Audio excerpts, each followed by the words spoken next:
필요하시면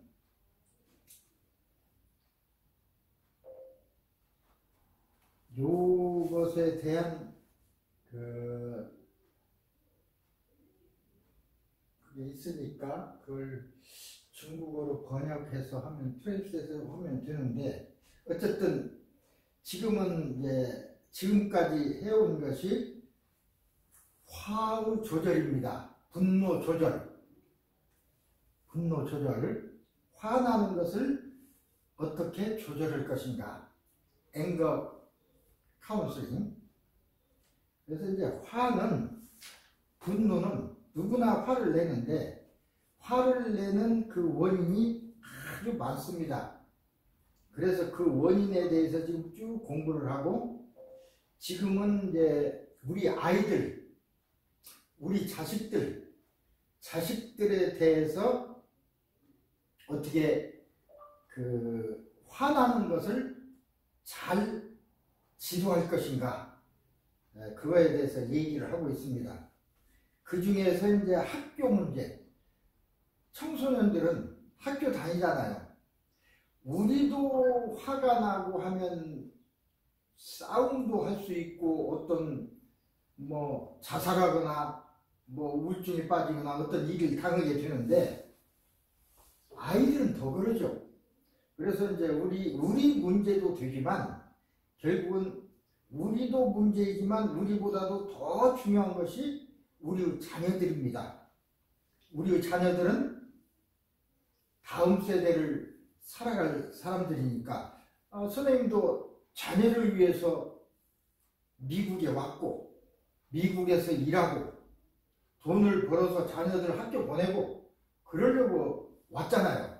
나도 마찬가지입니다. 나도 내 아들, 딸 여기 와서 일해가지고 돈 벌어서 공부시키고 좋은 삶을 살게 하려고. 그런데 그 학교를 다니다 보면 여러 가지 문제가 생깁니다. 여러 아이들끼리 모여있기 때문에 다 친절하고 재밌게 생활하면 좋지만, 그러나 사람들 성품이나 이게 다 다르기 때문에 그 중에서는 친한 아이도 있지만 친하지 못하고 오히려 폭력, 말하자면 어떤 폭력을 행사하거나 괴롭히거나 그런 사람들이, 그런 학생들이 많고, 그걸 가해자죠. 가해자가 있으면 반드시 피해자가 있습니다. 피해자의 문제가 더 크죠. 폭력을 당하고, 그리고 또 괴롭힘을 당해서 그 괴로움 때문에 화가 나고, 화가 나면 두 가지입니다. 화가 났을 때 하나는 화를 다른 사람에게 푸는 것이 있어요. 다른 폭력으로. 그렇지 않으면 자기 자신에게 화를 냅니다. 자기 자신에게 화를 내. 내가 이렇게 못났네? 그래서 우울증이 생기고, 그런 일 때문에 죽어버리려고 하는 자살을 생각하게 되고. 여기서는 그런 문제를 다루는 겁니다. 두 가지 문제가 더 중요합니다. 피해 학생도 아주 중요하지만, 그 가해를 하는 학생 또 어떻게 우리가 지도를 할 것이냐. 내 아들, 딸이 가해자일 때와 피해자일 때 다르죠. 어떤 사람은 가해자인 학부모는 자기 아들, 딸은 문제가 없는데 라고 주장하는 수도 있지만, 그러나 자기 아들, 딸 때문에 다른 사람의 아들, 딸이 생활하기 어렵다면, 이것도 이제 하나의 범죄가 됩니다. 죄도 아니다를 떠나서 내가 다른 사람의 삶을 위협하면 그건 죄죠. 사회적인 판단의 죄뿐이 아니라 그 하늘에서부터 받아내려온, 하느님은 우리를 이 땅에 보내시면서 건강하고 행복하게 잘 살다 오너라, 그렇게 우리는 이 땅에 태어났는데, 불행하게 사는 사람이 있고 잘 사는 사람도 있고 그래요. 불행하게 살거나 남을 불행하게 하거나 그러면 안 되죠. 죄라는 게 바로 지금 인간이 판단하는 죄도 있고 하늘이 판단하는 죄도 있습니다. 이게 같을 경우도 있고 다를 경우도 있지만 어쨌든 남에게 피해를 주고 남을 잘못되게 하면 그게 죄입니다. 우리 어떤 학생이 어떤 친구가 자꾸 떠올라 학교 가기가 무섭습니다. 그 학생이 자꾸 학교에서 나만 만나면 괴롭히니까 원래 공부도 잘하고 그래서 선생님들도 좋아했었는데 가해자가 나를 괴롭히는 그 학생이 공부도 잘하고 그러니까 선생님들도 이뻐져. 그러니까 그런 애로부터 피해를 받으면 선생님들 일반적으로 선생님들이나 주위에 있는 사람들은 이쁜 아이, 공부 잘하고 이쁜 아이를 맞으면 다독거리고 오히려 피해받아서 괴로운 아이를 네가 이렇게 하기 때문이야 라고 어떤 책임을 줍니다. 피해받은 학생은 공부도 잘못하고 인기도 별로 없는데 그러니까 다른 친구들이나 선생님들은 그 말을 들어주지 않죠. 에이구 공부도 못하고 그러니까 그러지. 보통 그렇게들 얘기해요. 그러나 그렇게 얘기하지만 인간적으로 보면 공부를 잘하고 능력 있는 아이나 또 공부를 좀 못하고 인기도 별로 없는 아이나 인격적으로 똑같습니다. 공부에 대해서는 이 학생이 잘하고 이 사람이 못할지 모르지만 공부 말고 다른 것은 반대가 될 수 있어요. 공부만 잘한다고 다 잘하는 게 아닙니다. 외우기만 우리는 보통 공부 그러면 외우는 능력인데 외우기 잘한다고 해서 새로운 생각을 해내고 발견하고 발명하는 것이 잘하는 것이 아닙니다. 그렇지 않는 학생이 오히려 더 잘할 수도 있어요. 그러니까 어떤 한 현상 가지고 잘한다 잘못을 따질 수 없죠. 그러나 그 옆에 있는 어른들이나 선생님들은 대개 그래서 누가 내 얘기를 듣지도 않고 그러니까 밤에도 아이고 학교 가면 저 학생이 나를 괴롭힐 텐데 그러니까 무서운 꿈도 꾸고 학교 가는 게 정말로 죽을 만큼이나 싫죠. 그런데 부모는 또 그걸 잘 이해 못하고 학교 왜 안 가냐고 탓하고 그러니까 이 학생은 에이 이렇게 괴로운데 막 육교에서 떨어져서 죽어버릴까 또 가끔 생각하지만 어떻게 엄마 아빠 또 생각을 하면 그럴 수도 없고 막 이런 상황에 처한 아이들이 많아요.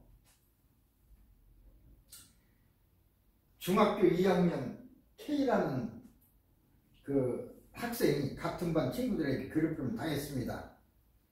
가해 학생은 요새는 SNS 그 전화 있죠? 이 문자로 막 욕도 하고 또 사진도 올려서 막 그러고 그럴 뿐만 아니라 때리고 물건도 뺏고 돈도 빼앗고 한 번 하니까 재미있거든. 그 학생이 나의 힘에 눌려서 저항을 못하는 거 보면 가해 학생은 또 그 희열을 느껴요. 그래서 볼 때마다 폭행하고 괴롭히고 점점 더 심해지죠. 심부름도 시키고 숙제도 시키고 그럴 수도 있어요. 나 숙제 해와. 근데 얘는 또 그걸 안 하면 맞으니까 해주고 얼마 동안 그렇게 괴롭힘을 당했지만은 아무 얘기도 얘기할 수가 없어요. 선생님한테 얘기해도 잘 기대하는 그러한 어떤 말을 들을 수가 없고 부모님한테 얘기할까 해도 이해를 못 할 것 같고, 그래서 이제 괴롭힘 당하면서 그냥 사는 거죠. 그 사이에 그러다 보니까 우울해지고 성적도 떨어지고 작은 일에도 깜짝깜짝 놀래고 화가 나고 막 스스로 화가 나.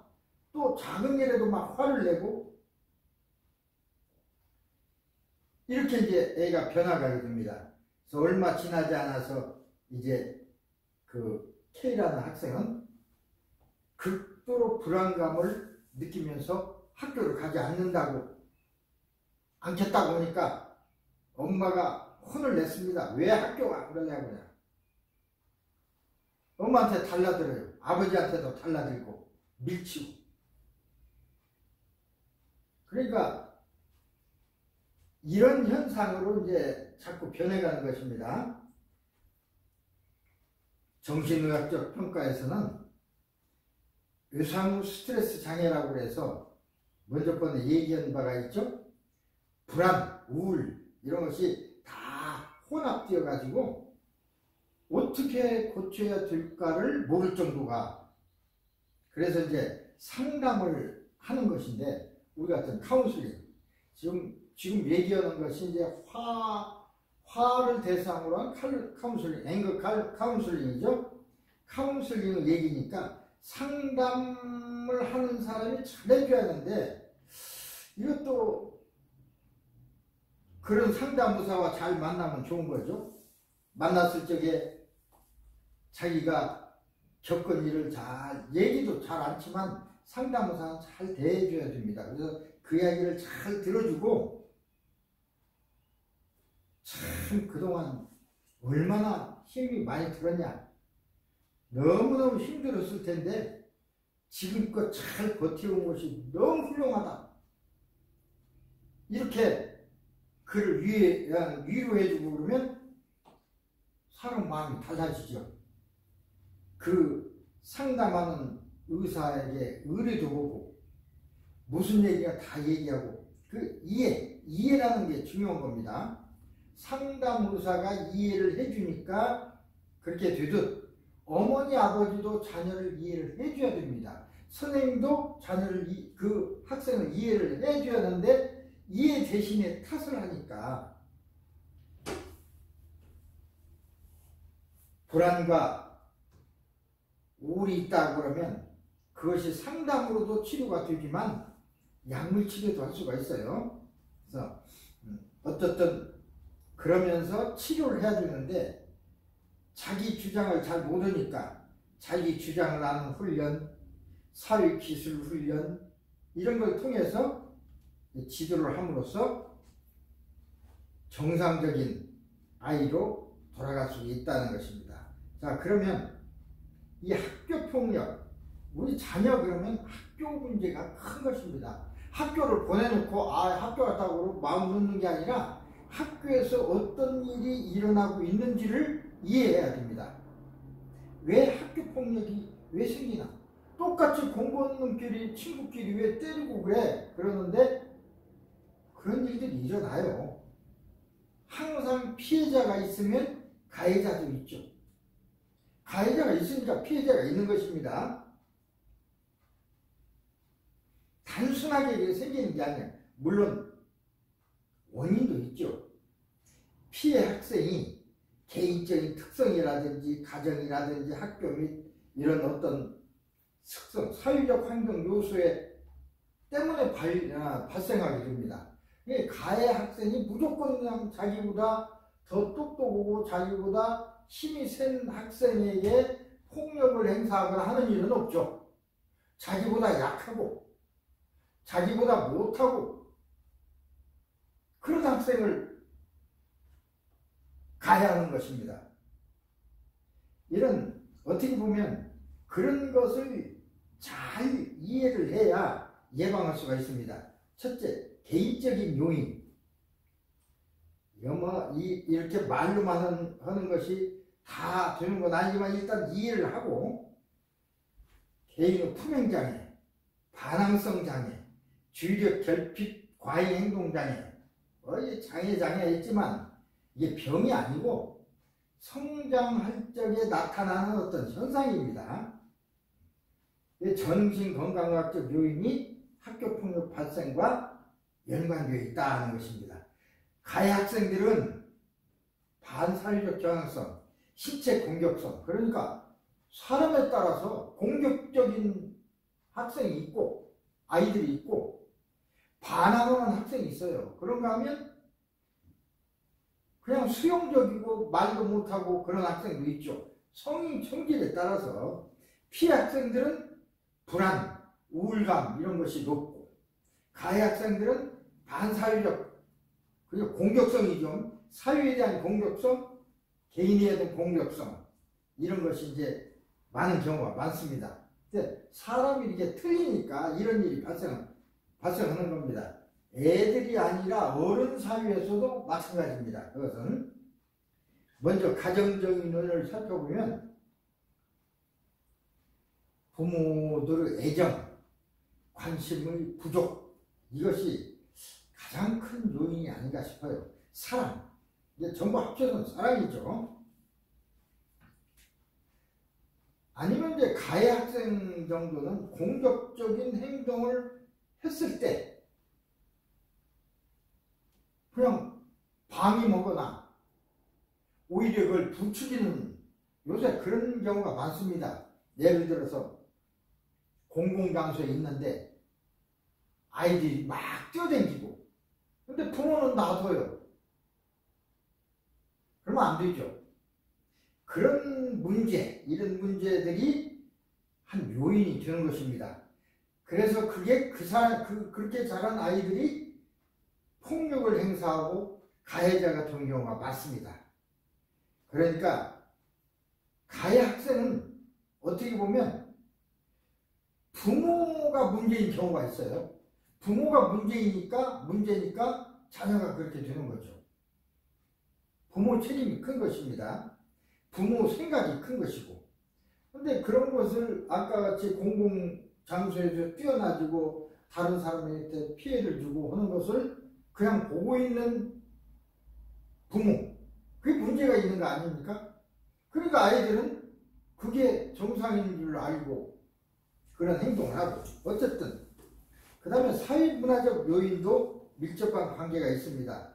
요새는 인터넷, TV 이런 것이 이제 대중 매체를 통해서 이런 폭력에 노출된 청소년 그 폭력 관계가 나오는 영화, 드라마 이런 것들이 아주 재미있게 우리가 보고 있거든요. 거기에서 나오는 폭력이 오히려 재미있고 영웅시되고 그렇게 하고 싶고 그래서 이제 폭력이 노출되고 청소년들은 어떤 문제를 해결하고 해서 폭력을 행사함으로써 해결하려고 하고 이게 이제 대중매체에서 그런 것들이 너무 많습니다. 어른들끼리도 싸우고 하는 이런 거. 그 다음에 친구도 아주 중요합니다.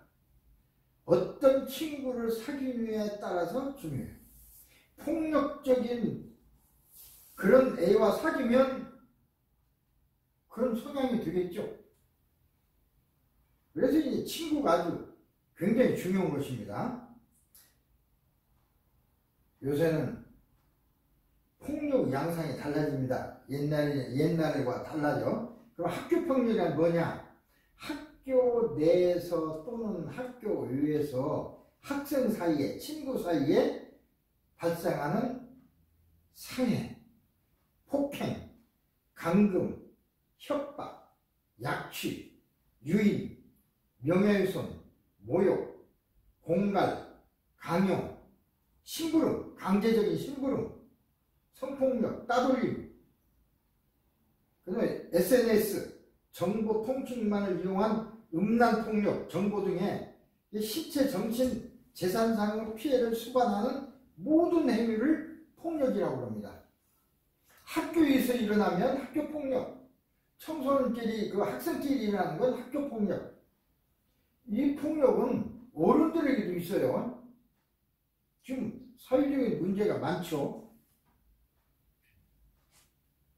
그래서 학교 폭력도 학생들의 폭력도 점점 이렇게 사회적으로 달라지는 경향이 있습니다. 그 다음에 연령도 자꾸 낮아져요. 옛날에는 학교 폭력, 뭐 왕따 이런 문제가 고등학생들의 문제였습니다. 근데 요새는 요새는 중학생이 아니고 초등학생도 에서도 그런 일이 일어나요. 점점점 아래로. 학교 폭력이 가장 많이 일어난 시기. 옛날에는 뭐 고등학생이었지만 중학교 1, 2학년이 요새는 문제입니다. 그런데 점점 이 초등학교 5, 6학년도 문제예요. 초등학교 때 일어나는 일이 상당히 많습니다. 그러니까 이런 폭력이 어떻게 보면 보고 배우는 거죠. 보고 배우는 거야.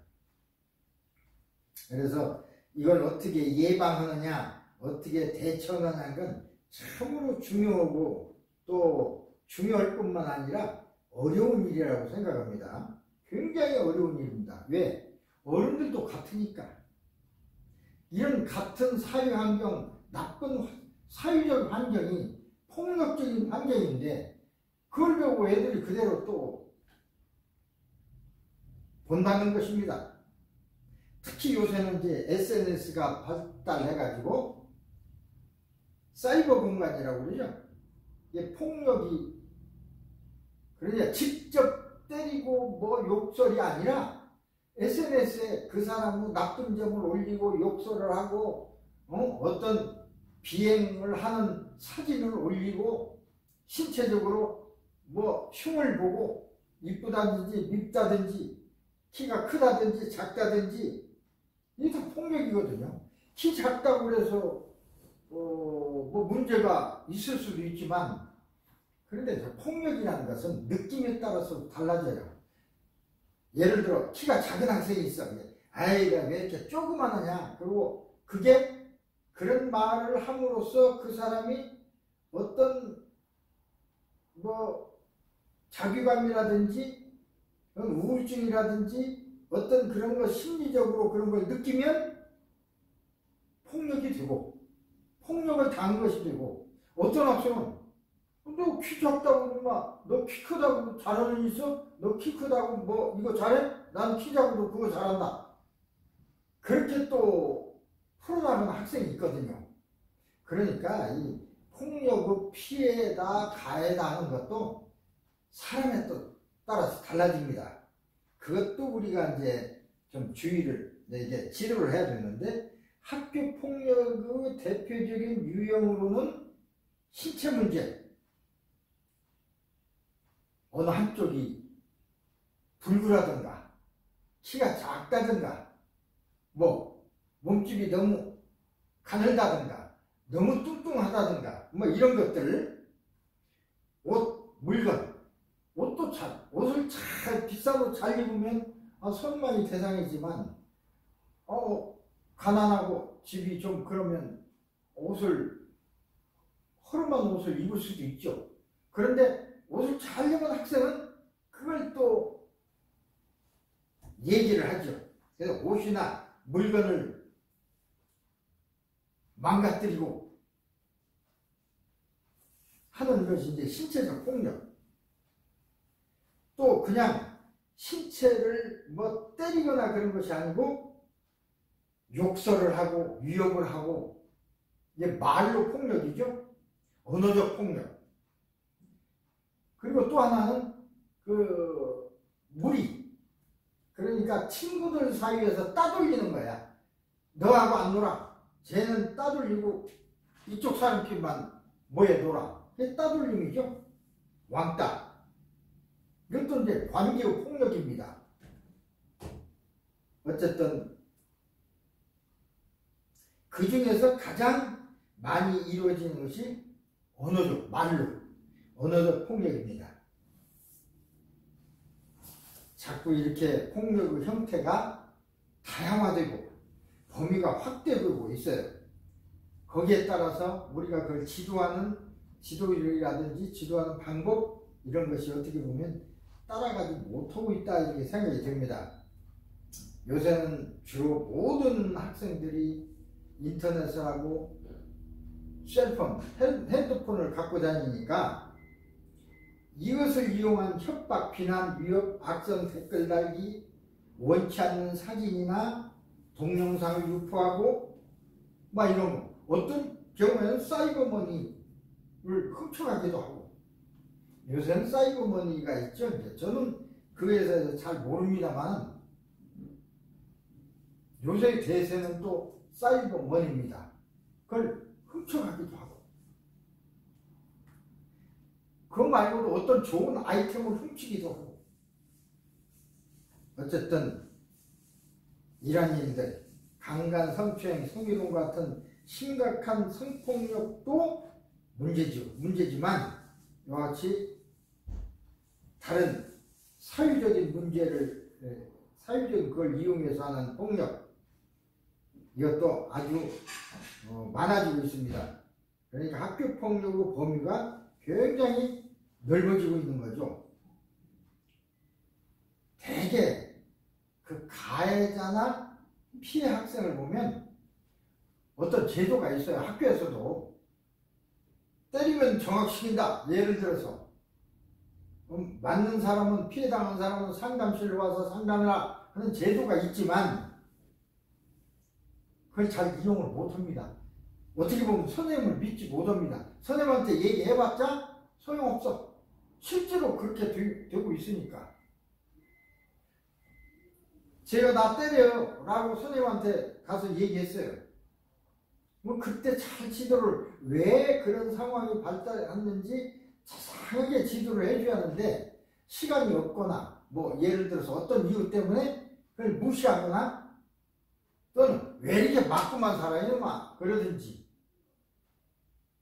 그렇게 한 번 그런 말을 들어버리면 다시는 선생님한테 얘기 안 하죠. 어머니 아버지도 마찬가지입니다. 학교에 대해서 어머니 아버지한테 얘기했어요. 누가 나를 뭐 어떻게 하는데 에이구 바보같이 왜 이렇게 맞고만 되게 너도 때려 이마. 예를 들어 그렇게 얘기했다면 힘이 없는데 때릴 수도 없고 다시는 어머니 아버지한테 그렇게 얘기를 안 해요.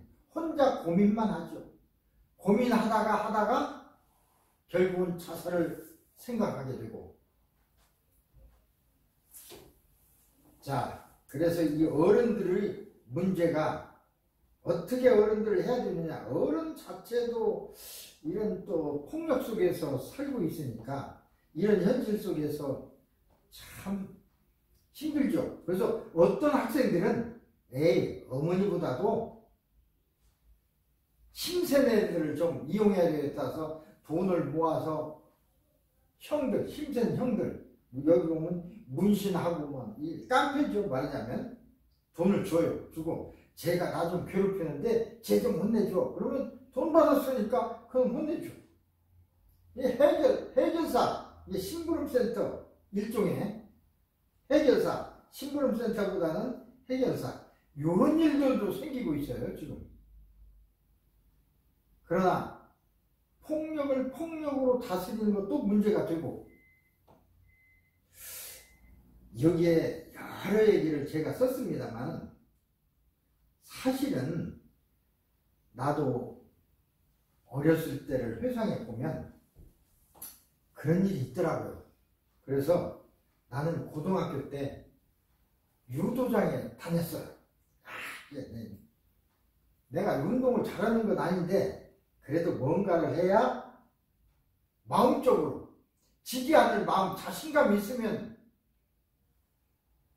폭력의 피해를 벗을 수 있거든요. 또 상대 학생이 이 학생이 유도장 다녀서 유도를 잘한다 그러면 잘 못 건드립니다. 건드릴 수도 있지만 실제로 어떤 기술을 통해서 한 번 당하면 다시 못 건드립니다. 그래서 저도 이제 유도장에 다녀서 유도를 좀 배웠습니다. 뭐 잘은 못해도. 그러니까 용기가 생기더라고요. 시골에 방학 때 집에 갔는데 그때 당시에는 한국에 영화관이 따로 없이 시골에는 어떤 그 필름을 가진 사람들이 와서 뭐 5일, 10일 동안 천막을 치고 돈 받고 영화를 보여주고 그랬습니다.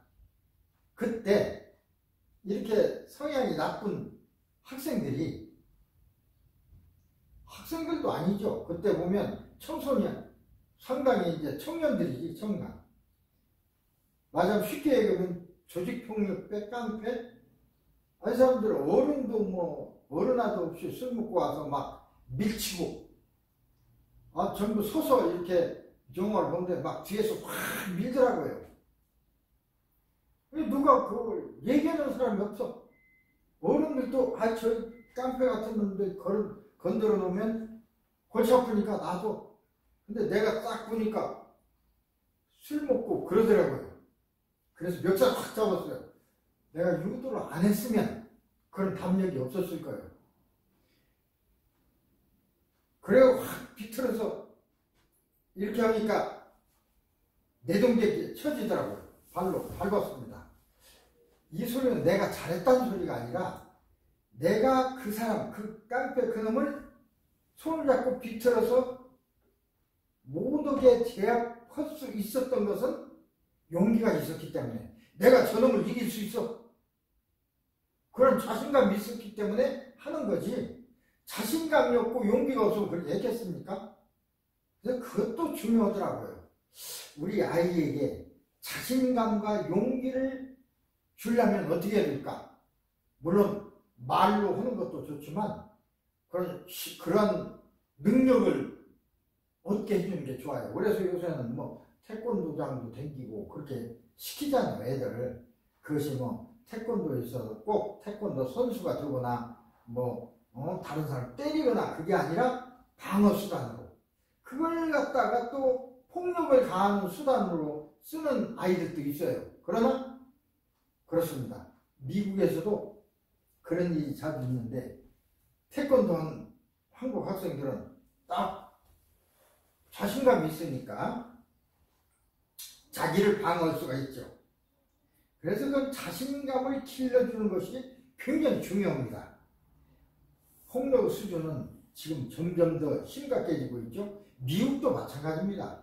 한국도 마찬가지고, 어느 나라든지 이 폭력 때문에 문제가 커요. 청소년 폭력 때문에.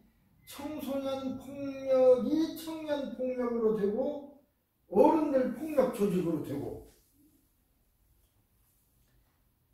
폭력을 당하는 피해자는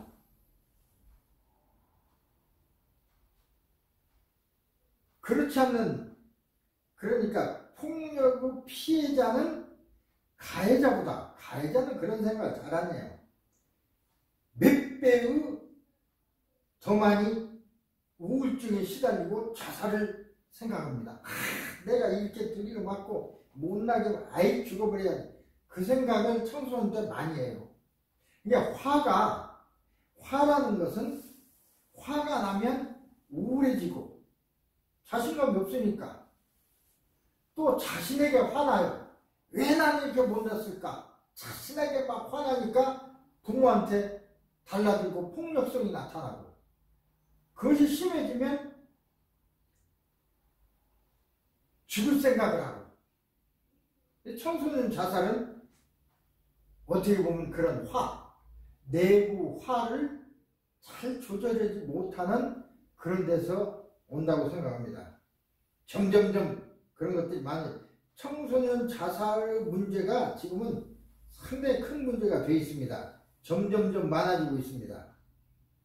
자, 학교 폭력에 어떻게 대처해야 될까요? 학교에서 폭력이 일어나는 걸 대처하는 방법. 피해자는 가해자에 대해서 엄청나게 분노하고 적개심이죠.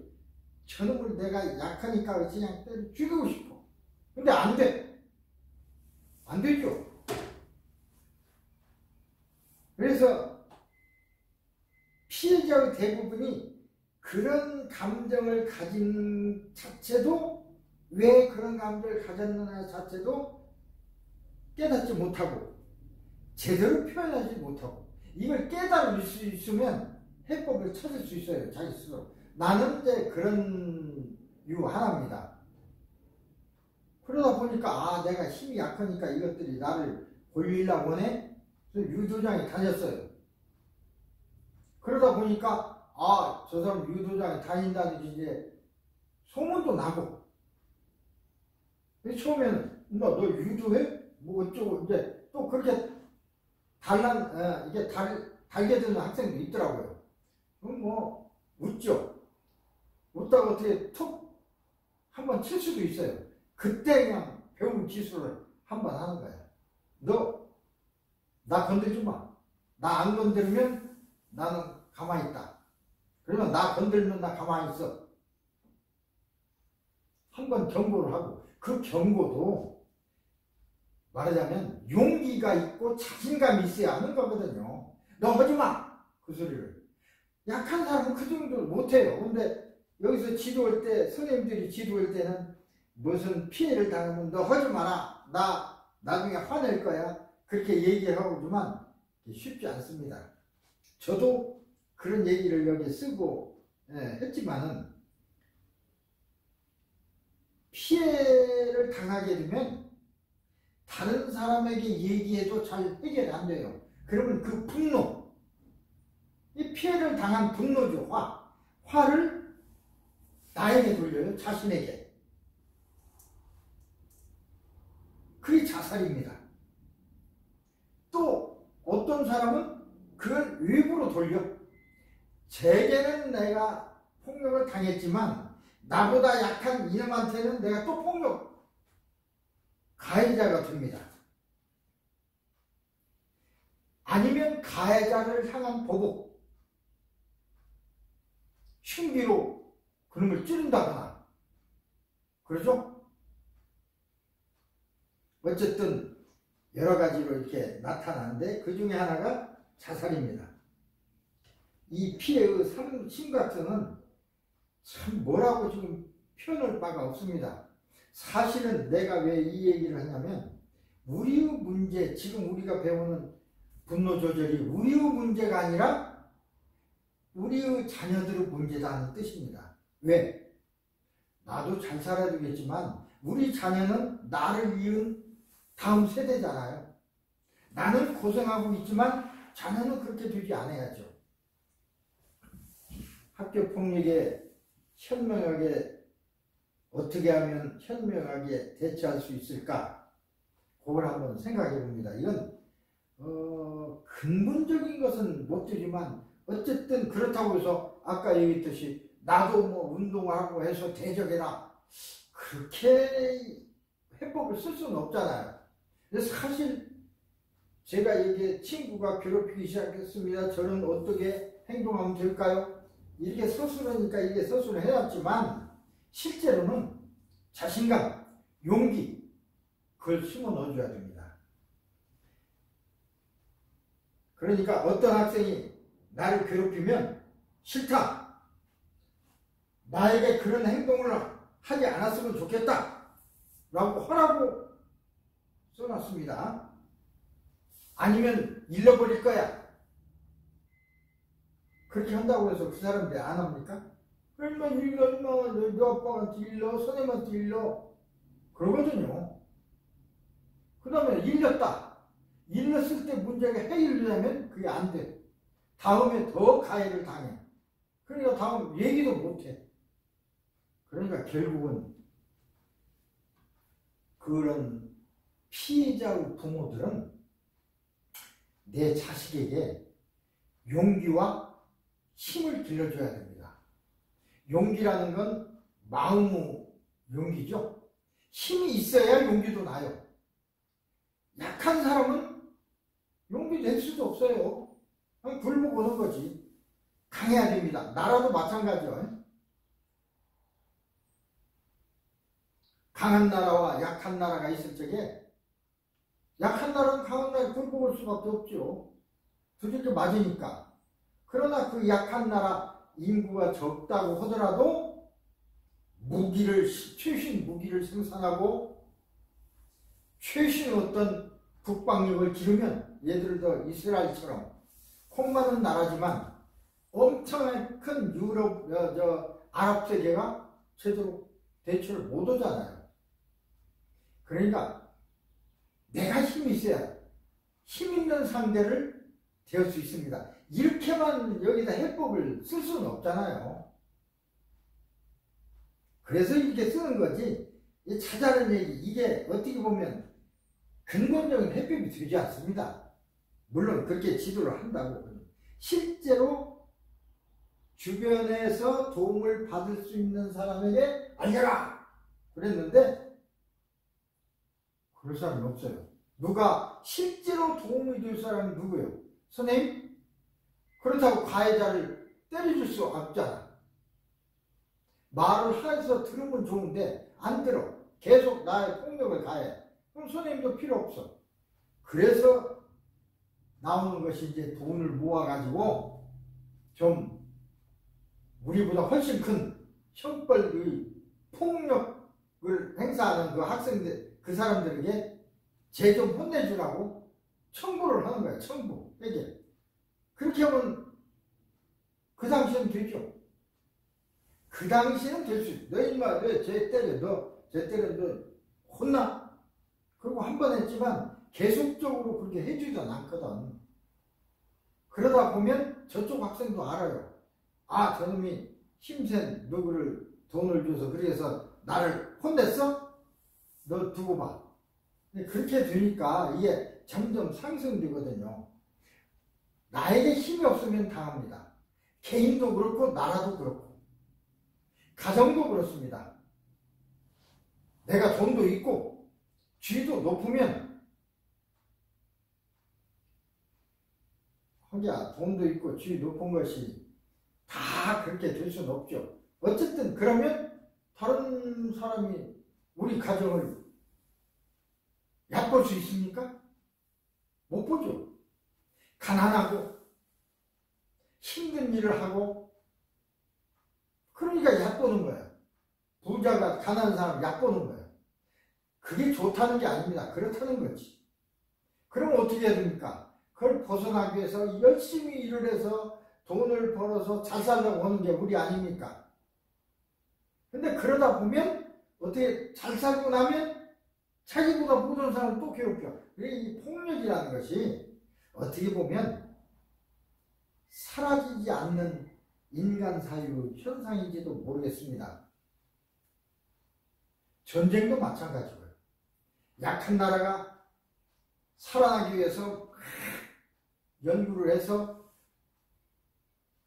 무기를 생산하고 군사력을 키운 다음에는 다른 나라를 침략해. 약한 나라를 괴롭혀. 그런 건 아니고 사회현상에 같습니다. 어쨌든 언어폭력, 신체폭력, 간접폭력, 사이버폭력 이런 것들이 있는데 어떻게 대처를 해야 될까? 저는 이걸 하면서 그러나 여러 가지 대처법 중에 이런 일들을 다 하고 그 다음에 자신감을 길러주는 게 중요합니다. 무조건 폭력한다고 폭력으로 막 대하는 것보다는 그렇죠? 언어폭력을 당했다 해서 감정적으로 흥분하거나 속상해서 그렇게 하면 되지 않습니다. 싸움이 되는 거지. 언어폭력으로 맞붙으면 이제 폭행, 싸움으로 번지는 것입니다. 이게 맞받아치지 말라 그것인데 나를 놀리면 그래 야 너 키 왜 이렇게 작아? 그래 놀리면 그래 너 키 작다. 근데 그걸 뭐 어때서 이렇게 말을 먼저 하라고 이제 그게 말을 해야 됩니다. 그런데 그래 나 작아. 근데 그게 어때서? 너는 키 크다고 잘하는 거 있어? 예를 들어서 그렇게 얘기하려 하는 용기와 힘을 먼저 있어야 돼요. 그래야 그 말을 할 수가 있습니다.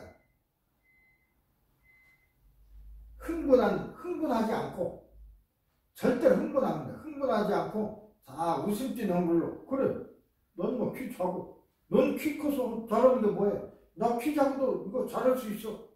너 그거 잘해?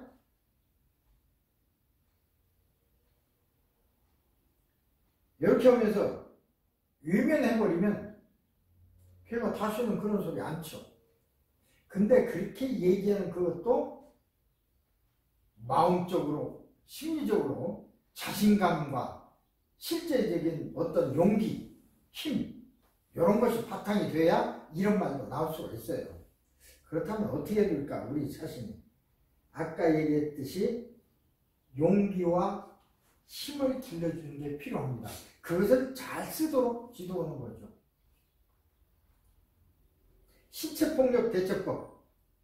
누가 나를 머리를 어떤 데 밀었어. 그렇죠? 야, 너 이렇게 하지 마. 나 싫어. 다음번에 한 번 하면 나 가만 안 둘 거야. 아니면 내 선생님한테 이럴 거야. 그 선생님이 그걸 적절하게 잘 처리해주면 괜찮은데 처리를 못하면 그 다음부터 선생님한테 이럴 거야. 그 말은 무효가 돼버려요. 일러 임마 그렇게 되니까. 결국은 싫어. 그렇게 하지 마. 그 말도 힘이 있어야 해요.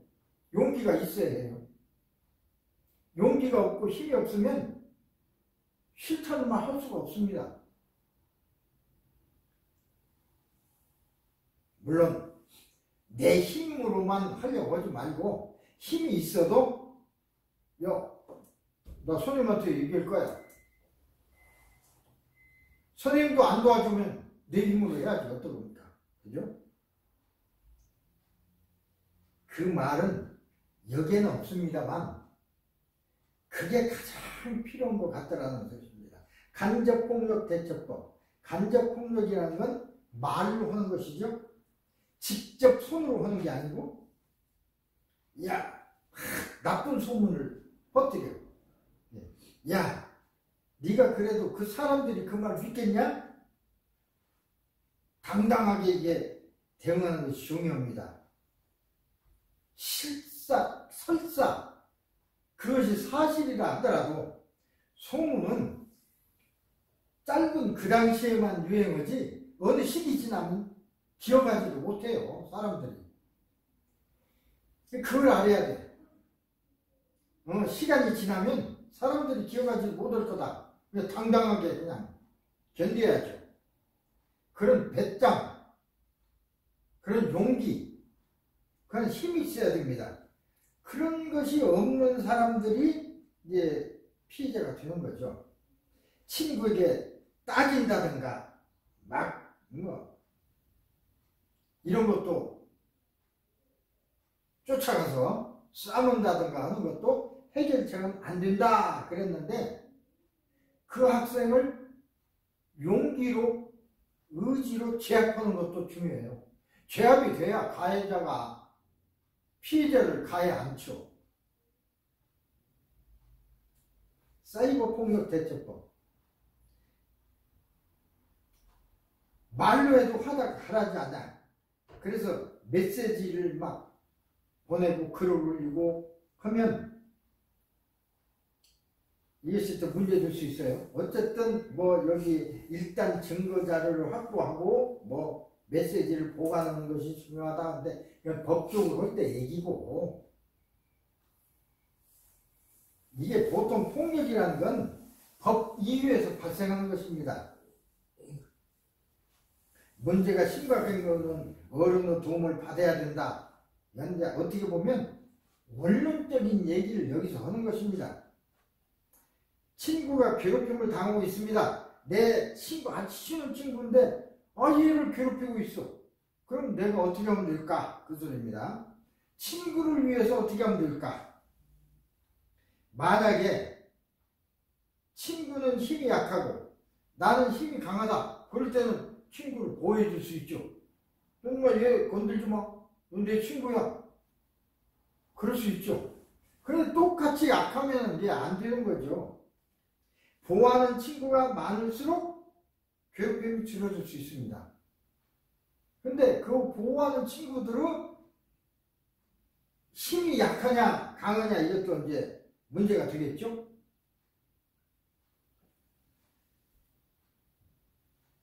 어떻게 하나 해야 되나요? 전국적으로 다양한 방식의 상담과 신고 시스템이 있습니다. 있어요. 학교폭력신고센터, 상담소, 거기 신고하라고 되어 있는데, 문제는 그 상담자가 어떻게 문제를 잘 해결해 주냐, 이거에 따라 달라요. 지금 그 능력이 잘 안 되니까 폭력이 계속되는 거예요. 거기서 해결만 그때그때 탁탁 한다면 왜 이런 일이 일어나겠습니까? 이런 상담소가 있고 폭력신고센터가 있지만 없는 것보다는 낫죠. 그렇지만 제대로 기능을 100% 못하고 있어요. 요걸 기능을 제대로 하도록 또 제도와 어떤 걸 만드는 게 중요한데 이게 쉽지 않습니다. 말을 하고 예를 들어서 정학을 하고 퇴학을 한다고 해서 그 학생이 심성이 밝아지고 고쳐지면 좋은데 그렇지 않은 경우가 많거든요. 정학당한다고 그 학생이 마음이 좋아지니까 더 나쁜 놈이 될 수도 있지. 그래서 그것만이 또 다는 아니지만 무슨 뭐 해결책이라는 게 그런 것밖에 더 있어요? 그래서 사실은 가해 학생을 잘 상담하는 거 중요해요. 데려다가 남을 괴롭히는 것이 절대로 좋은 일이 아니다.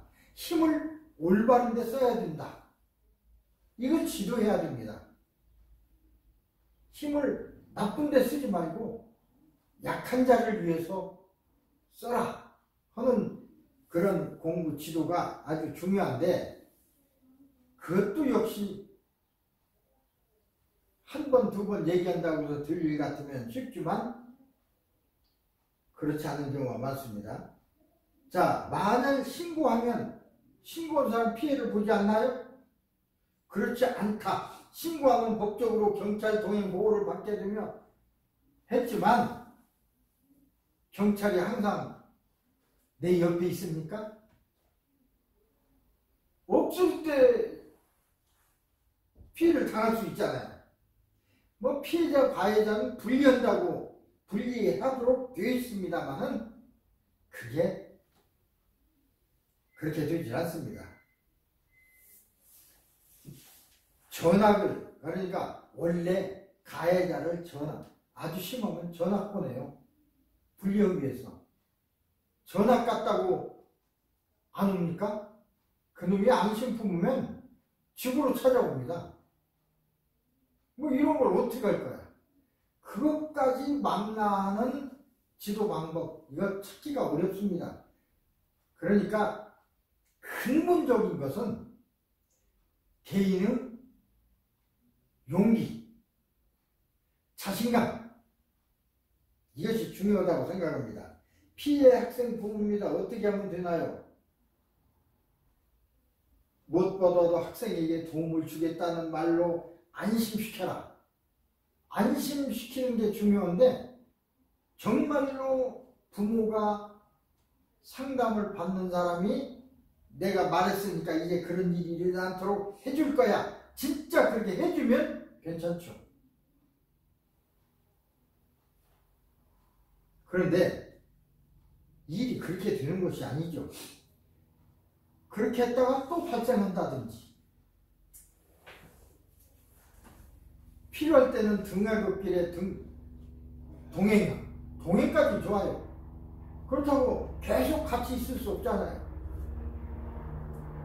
학교 내에서 일어나는데 동행을 했어. 교무까지는 동행을 했어. 그러니까 폭력이 없어. 뭐 학교 내에서 일어나는데 어때요? 그렇다고 선생님이 옆에 앉을 수도 없어. 그러나 최선을 다해서 하는 것이죠.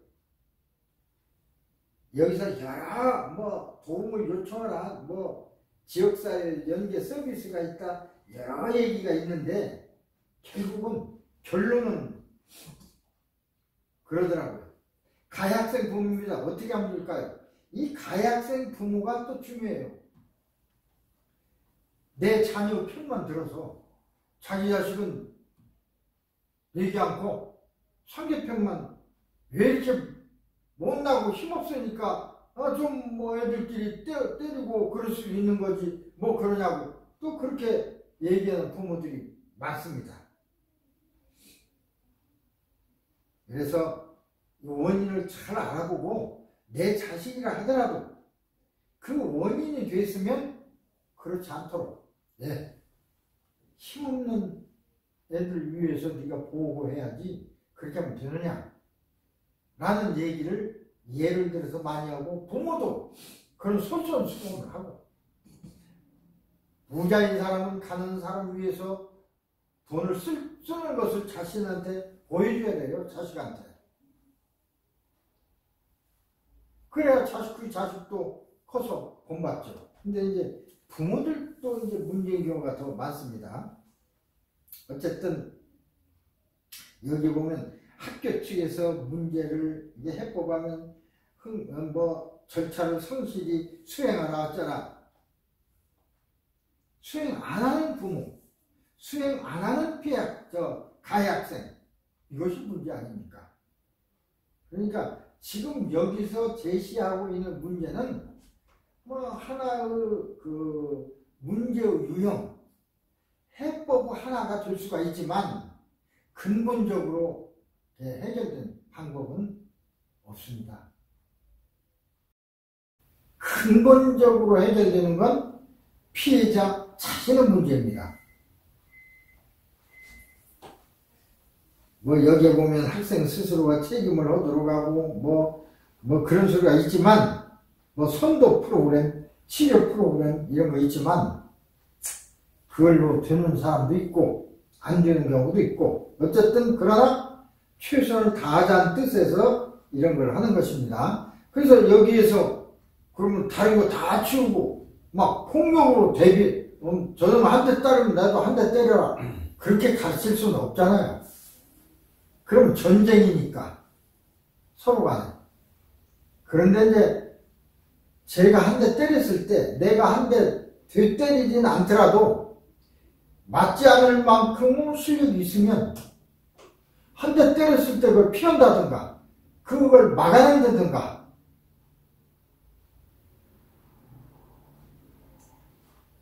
학교폭력 피해자입니다. 사건 이후 불안하고 초조합니다. 그렇죠. 피해자는 불안하고 초조합니다. 어떻게 해야 될까요? 피해 학생들은 불안, 우울, 절망, 무력감, 분노, 적개심, 죄책감, 부정적인 자상 이런 것들이 이제 나타나요.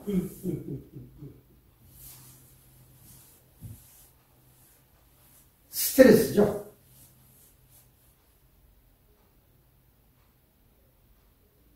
어떻게 보면 일반적인 피해 학생들의 심리 반응일 뿐이지 진실은 아닙니다. 그렇지 않을 수도 있어요. 피해 학생이 그러한 감정을 느끼고 생각할 뿐이지 피해 학생 자체가 그러지는 않습니다. 그렇죠? 그거야. 떠오르는 감정, 생각은 나타났다고 사라지는 것이지 영원히 지속되지는 않습니다. 그걸 우리가 지도하자 그런 것입니다. 아픈 만큼, 고통을 받은 만큼 더 성숙해질 것이다. 그걸 견디고 그렇게 하도록 지도를 잘 해줘야 되죠. 뭐 그렇게 안 되는 학생도 있겠지만 내가 늘 사랑받고 여전히 나 행복하기 위해서 내가 이 세상에 태어난 사람이다. 이걸 믿을 때 뭐 우리는 희망의 내일을 볼 수 있다. 그런 교육이 우리에게 필요하죠. 학교폭력 그럼 어떻게 예방할 것인가? 참으로 중요한 얘기입니다. 예방. 이게 근데 예방이 될 수 있었으면 점점점 심해질 이유가 없고 이 폭력은요 옛날 조선시대에도 있었고 삼국시대에도 있었고 지금도 있어요. 서당에서도 폭력이 있었습니다. 그러니까 이건 유관 역사를 통해서 폭력이 있는 걸 보면 근본적인 해결책은 없어요. 그러나 그래도 해결을 다 안 돼도 그 중에서 얼마만이라도 지도를 함으로써 건져보자. 피해로부터 학교폭력 피해 학생들은 불안합니다. 기억이 자꾸 떠오르고 저놈한테 맞아서 아프기도 하지만 맞았다는 그 사실 자책감이죠. 그게 떠올라서 고통스럽고 악몽에 시달리기도 하고, 그러니까 그렇다 보면 저놈한테 늘 두드려 맞았어. 그러다 보면 제가 좀 일어나니? 일어나기만 해도 깜짝 놀래. 나한테 또 그러려나. 불안하고 위험하지 않는데도 불안하고. 그러니까 이제 어떻게 보면 학습된 무기력감,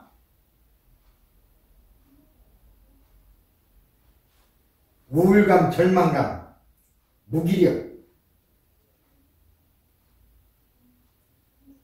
이런 학교폭력 문제는 옛날부터 내려왔다고 제가 말씀드렸는데 진짜 해결하기 힘든 것인가?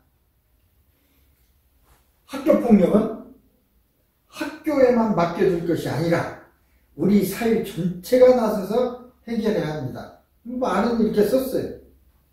지금까지 해결이 잘 안 되니까.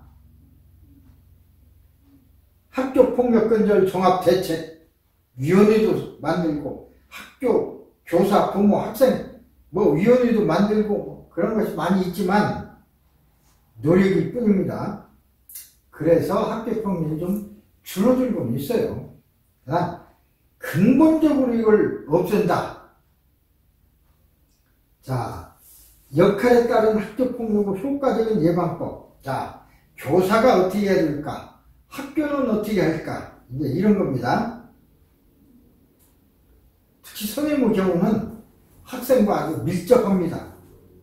그래서 근데 대개 아까 말씀드렸듯이 가해 학생은 꼭 공부도 못하고 그러니까 가해 학생이 되는 게 아닙니다. 그런 사람도 있지만 공부도 잘하고 그러니까 모범적이야. 모범생이라고 그래서 공부를 잘한다고 그래서 꼭 모든 품행이 단정하고 그러냐? 그렇지 않습니다. 그런 학생이 가해자가 될 수 있어요. 저보다 모든 학생을 괴롭히고. 그럼 선생님은 머리도 좋고 공부도 잘하고 그러는데 그 학생을 신뢰하고 피해 학생을 오히려 나무라는 경우도 있어요. 선입견이라는 건 갖지 말아야 합니다. 공부 잘한다고 선량한 학생이라고 선입견은 맞지 않는 경우가 많아요. 머리 좋으면서 나쁜 짓 하는 사람이 너무 많잖아요. 머리 좋고 그런 사람은 공부도 잘하고 그러니까 약자를 위해서 그 배운 것을 쓰고 그 머리를 사용해야 되는데 오히려 약자를 괴롭히고 하는, 이건 사회에서도 마찬가지입니다. 머리 좋은 사람들이 약자를 괴롭혀. 특히 한국의 상황이 그렇죠. 머리가 좋아서 판검사가 됐어요. 그럼 약자를 위해서 판결하고 약자를 위해서 해야 할 거 아니에요. 그게 아니고 똑같은 빵 하나를 훔쳤는데 부자인 잘 사는 사람은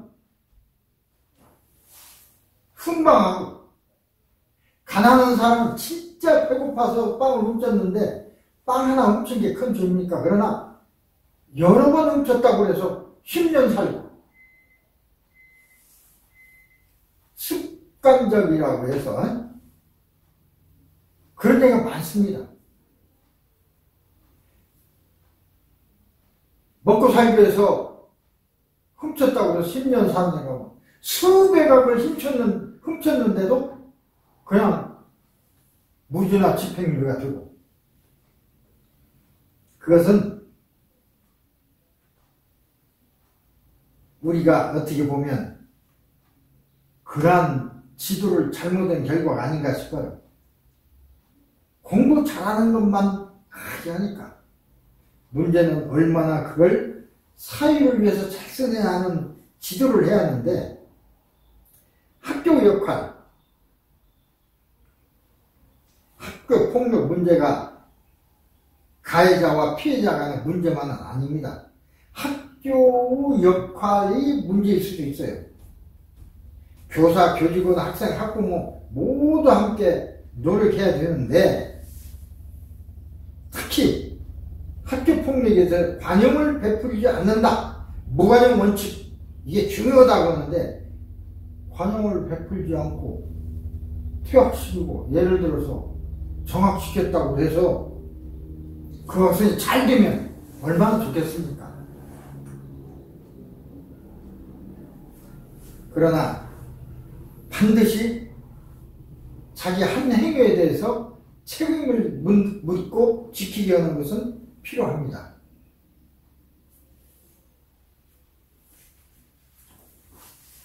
학생의 역할, 얘는 어떻게 보면 학생 스스로가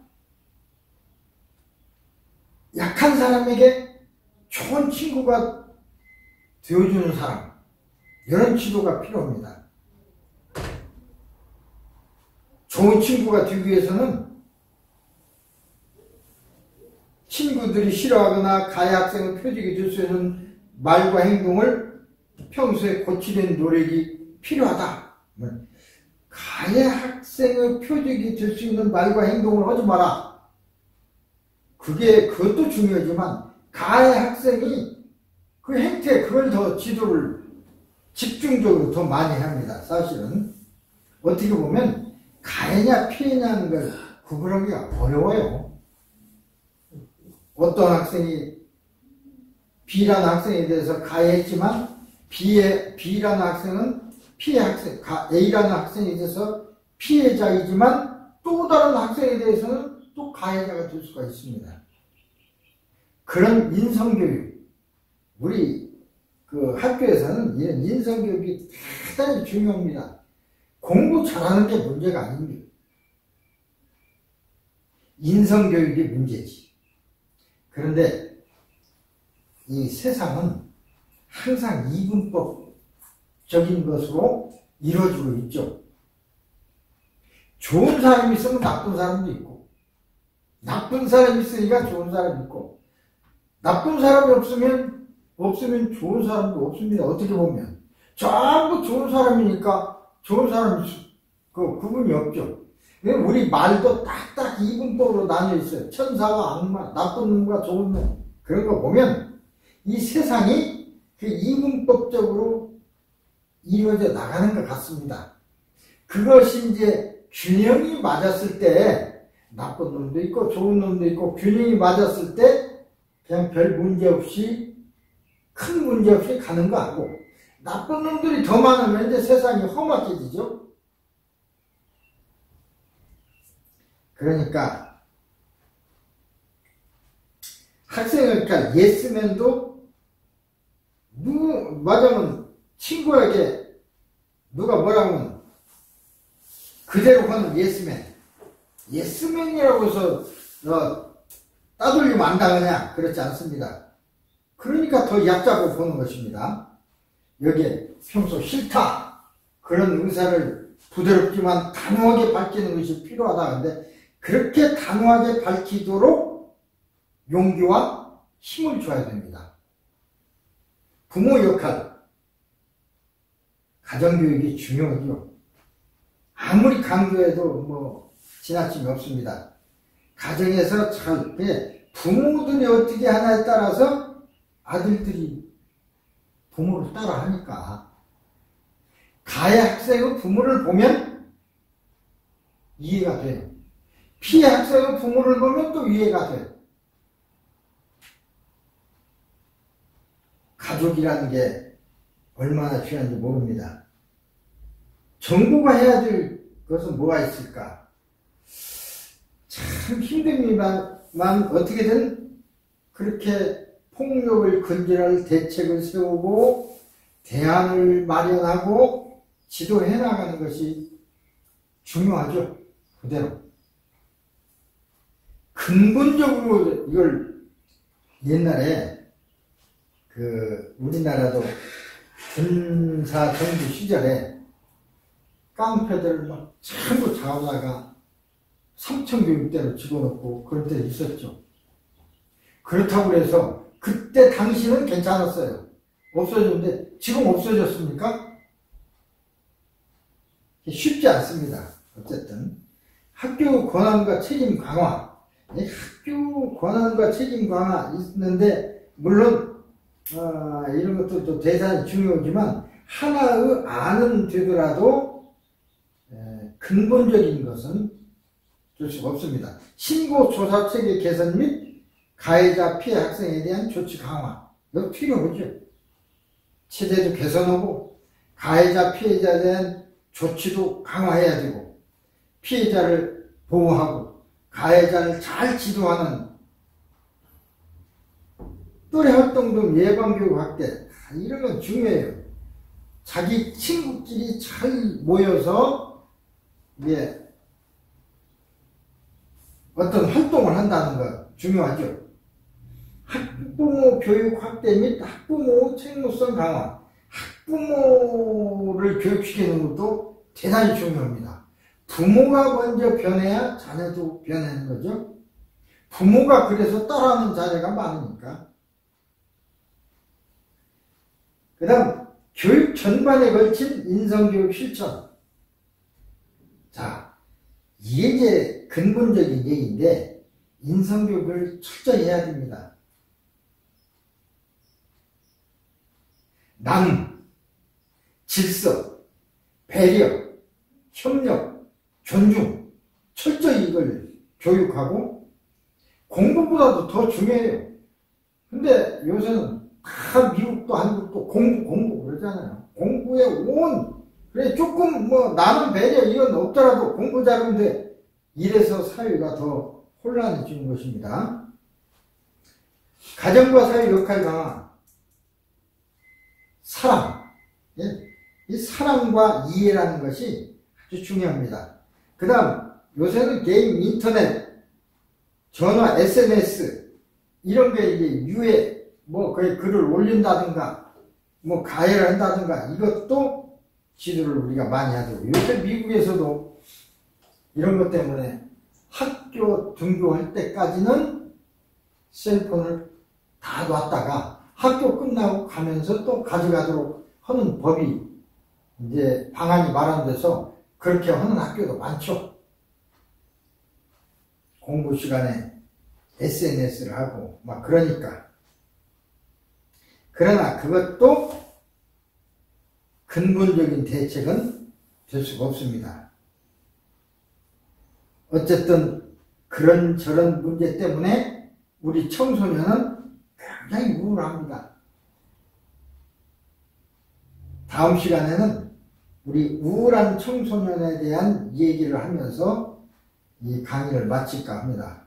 오늘 시간에는 이런 폭력, 우리 자녀들이 폭력을 행사하는 자녀를 둔 부모도 반성을 하고 지도를 해야 되겠고, 폭력을 당하는 피해자를 둔 부모도 어떻게 역할하고 사회가 어떻게 역할을 할 것인가, 이것에 대해서 많은 얘기를 했지만 일부 조그마한 어떤 그것은 될지언정 근본적으로는요, 여기서 제가 결론은 그렇게 내리지 않았지만 제 개인적으로는 그렇게 생각합니다.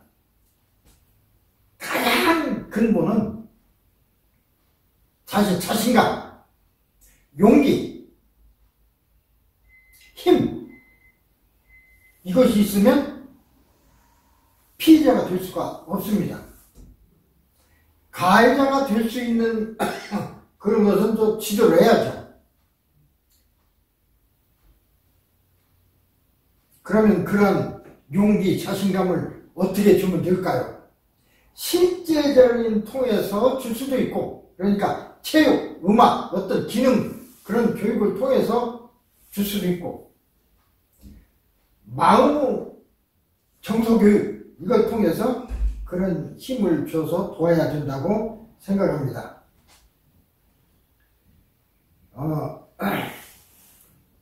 국제학생이기 때문에 이것에 대해서 이 교실에 안 들은 분은 다시 잘 이게 띄어진 그걸 읽어보면서 다시 한번 들으셔서 이해를 하시고요.